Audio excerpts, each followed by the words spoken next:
Praise the Lord. இயேசுவின் ரத்தம் ஜெயம். தினமும் இயேசு நிகழ்ச்சிக்கு உங்களை கர்த்தராக இயேசு கிறிஸ்துவின் நாமத்தில் வரவேற்கிறேன். செய்தியின் தலைப்பு நீங்களும் கர்த்தரும். அவ்வளவுதான், போதும். ஆதார வசனம் 1 சாமுவேல் 9ஆம் அதிகாரம் 27வது வசனம். அவர்கள் பட்டணத்தில் கடைசி மட்டும் இறங்கி வந்தபோது சாமுவேல் சவுலை பார்த்து, நீ சற்றே தரித்து நில் என்றான். தைரியத்தின் ஆவியை பெற்றவர்களே, இந்த வசனத்தின் இடம் பொருள் நீங்கள் அறிவீர்கள், இருந்தாலும் சொல்லுகிறேன். சவுல் தன் தகப்பனாரின் கழுதைகள் காணாமற் போய்விட்டவைகளை தேடிக்கொண்டு போகிறான். கூடவே அவனது வேலைக்காரன் துணைக்கு சவுலோடு வருகிறான். தேடிக்கொண்டே வெகு தூரம் வந்து விட்டார்கள். சரி, கழுதைகள் காணவில்லை, இந்த கவலையை விட நம்மை காணவில்லை என்ற பாரம் என் தகப்பனுக்கு வேண்டாம், நாம் திரும்பி போய்விடலாம் என்கிறான் சவுல். வேலைக்காரர், இங்கே ஒரு தீர்க்கதரிசி இருக்கிறாராம், நாம் அவரிடம் போய் கேட்போம் என்று சாமுவேலிடம் வருகிறார்கள்.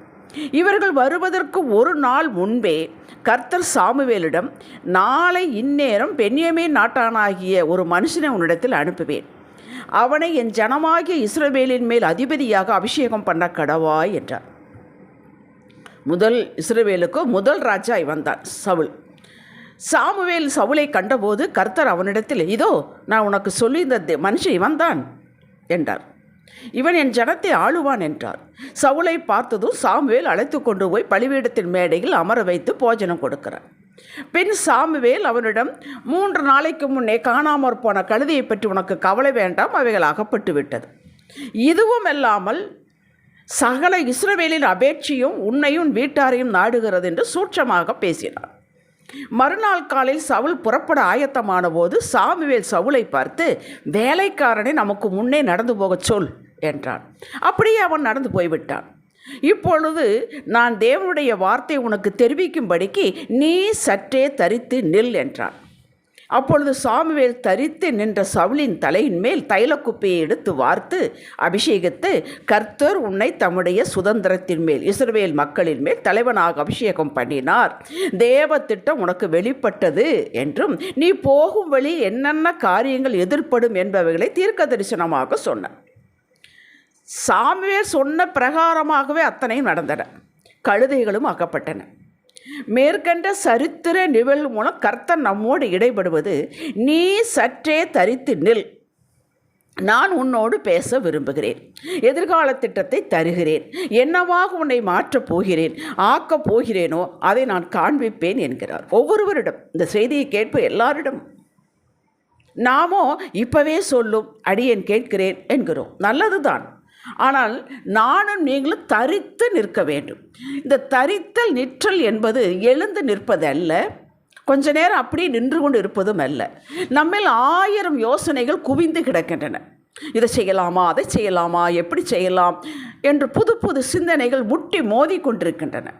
நாம் தனியாக இல்லை, இந்த சிந்தனையின் மத்தியில் தான் இருக்கிறோம், இந்த யோசனையின் தொகுப்பில் மத்தியில் தான் இருக்கிறோம். பல ஐடியாக்கள், பல பிளான்கள் வைத்திருக்கிறோம். இதனோடு கர்த்தர் கொடுத்த வாக்கையும் வைத்திருக்கிறோம். கர்த்தர் இப்போது நம்மிடம் சொல்வது, இத்தனை சிந்தனைகள் மத்தியில் நான் சித்தம் கொண்டது, திட்டம் பண்ணினது, நடக்கப் போகிறது, அதில் உன்னோடு பேச வழிமுறை காட்ட விரும்புகிறேன். இந்த சத்தத்தின் மத்தியில் நான் பேசுவதை உணர்த்துவதை உன்னால் பொறுத்து கொள்ள முடியாது. ஆகவே இவைகளை அப்புறப்படுத்திவிட்டு நீ மட்டும் தரித்து நில் என்கிறார். எதுவும் இல்லாமல் பிளைன் பேப்பரை கையில் எடுத்துக்கொள், எழுதுகிறேன் என்கிறார். அடுத்து மாமனார், மைத்துனர், உடன் பிறந்தோர், உயிர் போன்ற நண்பர்கள் இருக்கிறார்கள், அவரிடம் கேட்கலாம், அவர்கள் உதவுவார்கள் என்று சில சாய்மானங்களையும் வைத்துள்ளாய். அவர்களை நான் குறை சொல்லவில்லை, இருக்கட்டும். அவர்களையும் ஒதுக்கி வை, உன் சிந்தையிலிருந்து ஒதுக்கி வை. அவர்களால் முடியாது, கூடாது, செய்ய மாட்டார்கள், பின் நீ அவர்களை வெறுப்பாய். ஆகவே இப்பொழுதே அவர்களையும் சற்று தள்ளி வை. இவைகளையெல்லாம் சிந்தையில் தான் தள்ளி வைக்க சொல்கிறார், உறவில் தள்ளி வைக்க சொல்லவில்லை. சிந்தையில், நம் மனதிலிருந்து எடுத்துவிடு என்கிறார். இந்த இரண்டும் இல்லாமல் ஒரு குழந்தையைப் போல வெறுங்கையோடு நீயும் நானும் என்ற நிலையில் இரு. இதுதான் தரித்து நிற்றல்.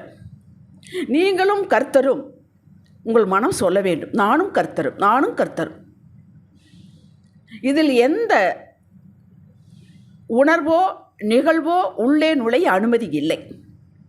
இது ஒரு பழக்கத்திற்குள் கொண்டு வர வேண்டும். அது எப்படி நாம மட்டும் நிற்பது என்பதென்றால் இது பழக்கத்தில் தான் சாத்தியமாகும். நாம் அவர் கொடுத்த வாக்கை வைத்திருக்கிறோம். எத்தனை ஐடியாக்கள் இருந்தாலும் அவர்தான் நம்மளை தகுதிப்படுத்த வேண்டும், அவர்தான் செய்து முடிக்க வேண்டும். இது இந்த ஐடியாக்கெல்லாம் வெளியில் போ என்றால் போகாது. ஆகவே நாம் ஒன்று செய்ய வேண்டும், அது இருக்கட்டும், எண்ணமும் ஆகட்டும். ஒரு டம்ளர் தண்ணியில் கலங்கி போன ஒரு தண்ணி இருக்கிறது, அது வெளியே கொட்டாமலேயே அதை வெளியேற்ற வேண்டும். எப்படி? நல்ல தண்ணீர் ஊற்றிக்கொண்டே இருங்க. அது கொஞ்சம் கொஞ்சமாக வெளியேறி வெளியேறி வெளியேறி வெளியேறி இப்பொழுது டம்ளர் முழுவதும் நல்ல தண்ணியாகும். அப்படித்தான் அதை இந்த சிந்தைகளெல்லாம் போனால் போகாது. நீங்கள் ஆண்டவரை துதியுங்கள், பாடுங்கள், அவரையே சார்ந்து கொள்ளுங்கள், வேதத்தை வாசியுங்கள், அந்த சாட்சியை தியானம் பண்ணுங்கள், ஆண்டவரோடு பேசுங்கள். உங்களுக்கு இருக்கிற விருப்பங்கள், ஆசைகள், ஐடியாக்கள் எல்லாம் தூக்கி எறிய வேண்டும். அப்பா என்னிடம் இருக்கிறது என்று அவர் பாதத்தில் வைத்து விடுங்கள். அது வெளியே கொட்ட பாதத்தில் வைத்து விடுங்கள். நீ ஏன் இப்படி ஆசைப்பட்டாய் என்று அவர் குற்றம் சொல்வதில்லை. எனக்கு விருப்பம் இது, எனக்கு ஆசை இது, நான் எதிர்பார்க்கிறேன், எனக்குள் இப்படி ஒரு திட்டம் வருகிறது, அதையெல்லாம் ஒன்று கட்டி அவர் பாதத்தில் வைத்து விடுங்கள். குழந்தையை போல சொல்லுங்கள். இதை சொல்லிக்கொண்டே இருங்கள், வழக்கமாக்கிக் கொள்ளுங்கள், பழக்கமாக்கிக் கொள்ளுங்கள். அப்பொழுது நீங்கள் ஆண்டவர் சமூகத்தில் வந்து அமரும் பொழுது ஒன்றுமே இருக்காது. குழந்தையை போல் ஆனந்தமாக இருப்பீர்கள், கவலையும் இருக்காது, ஒன்றும் இருக்காது. இதையெல்லாம் ப்ராக்டிக்கலாக செய்தால் தாங்க நடக்கும். இது வெறும் வாயில் சொன்னால் ஒன்றும் புரியாது, செய்து பாருங்கள். இப்போவும் நான் உங்களுக்கு சாட்சியாக சொல்லுகிறேன், நிற்கிறேன். எல்லாம் இருந்தாலும் எல்லாரும் இருக்கிறார்கள். கிருபையினால் எப்போதுமே நானும் கர்த்தர் என்ற நிலையில் இருக்க நான் பழகி கொண்டேன். இது எனக்கு கிடைத்த மாபெரும் ஸ்லாக்கியம், விசேஷித்த கிருபை, வரமாக கருதுகிறேன். யோசேப்புக்கு அவன் ஒரு சாய்மானம் வைத்திருந்தான். பானபத்திரக்காரன், நீ போய், உனக்கு நான் சொன்னது நடந்ததல்லவா, நீ போய் அந்த இவர்கிட்ட சொல்லு, ராஜா கிட்ட சொல்லு, பார்வோன்கிட்ட சொல்லு என்று சொன்னான். அவன் சொன்னானா? அந்த சாய்மானம் போய்விட்டது. அப்போ வந்து விட்டான், நானும் கர்த்தர் நிலைக்கு வந்து விட்டான். அவ்வளவுதான். பவுல் தனிமை. இங்கே அவன் எப்படி படித்தவன், எவ்வளவு கல்வி கற்றவன், நிபுணர். அப்போஸ்தலர் 9ஆம் அதிகாரத்தில் ஆண்டவர் சந்தித்தார், யூட்டர்ன் எடுக்க வைத்தார், எல்லாம் நடந்தது. ஆனால் பாருங்கள், அவ்வளோ பெரிய மனுஷன், கற்றவன், திறமை உள்ளவன், தனிமையாகத்தான் இருந்தான். யாரும் அவனை ஏற்றுக்கொள்ளவில்லை. இவன் சபையை அழித்தவன், இவன் கிறிஸ்தவர்களை அழித்தவன் என்று ஏற்றுக்கொள்ளவில்லை. ஆண்டவரும் உடனே ரெக்கமெண்டேஷன் பண்ணவில்லை, விட்டுட்டார். தனிமையிலே இருந்தார். நானும் கர்த்தர் என்று தனிமையிலேயே இருந்தார். அவர் கொடுத்த தரிசனம், நான் இந்த நிலைமையிலேயே இருந்தான் 3 வருடங்கள். அப்புறம்தான் ஒரு பர்னபாவை எழுப்பினார், அந்தியோக சபைக்கு கூட்டிக் கொண்டு போனார். அதற்கப்புறம் அவனுடைய ஊழிய அற்புதமோ அற்புதம். அவர் கொடுத்தார், செய்தார். அந்த 3 வருடங்கள் கற்றுக்கொண்டான். அவன் எவ்வளவு படித்தவனாக, அறிவு இருந்தாலும் ஞானம் இருந்தாலும் அதையெல்லாம் தள்ளி வைத்துவிட்டு நானும் கர்த்தர் நிலைக்கு வந்து விட்டான். அதற்கப்புறம் தான் பயன்படுத்தினாருங்க. 2 தீமோத்தேயு 4:17 வாசித்து பாருங்கள். நான் முதல் உத்தரவு சொல்லும் பொழுது யாரும் இல்லை, எல்லாரும் என்னை கைவிட்டார்கள், கர்த்தரே எனக்கு நின்று எனக்கு செய்தார் என்று சொல்லுகிறார். அந்த நிலைமைக்கு நான் வந்துவிட வேண்டும். நாம் வந்துவிட்டோம் என்று நினைக்கிறோம், நாம் வந்து விட்டோமா என்பது அவருக்குத்தான் தெரியும். ஏன்னா நம்முடைய ஆத்மா அவர் கொடுத்தது அல்லவா, அவர் தானே உள்ளே இருக்கிறார். இருதயத்தை யோசனை சிந்தனையில் வாசித்து கொண்டிருக்கிறாரே, எண்ணங்கள் உண்டாகும்னு அறிவாரே.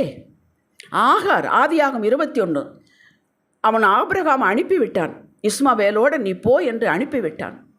கொஞ்சம் அப்பமும் துருத்தியில் தண்ணீர்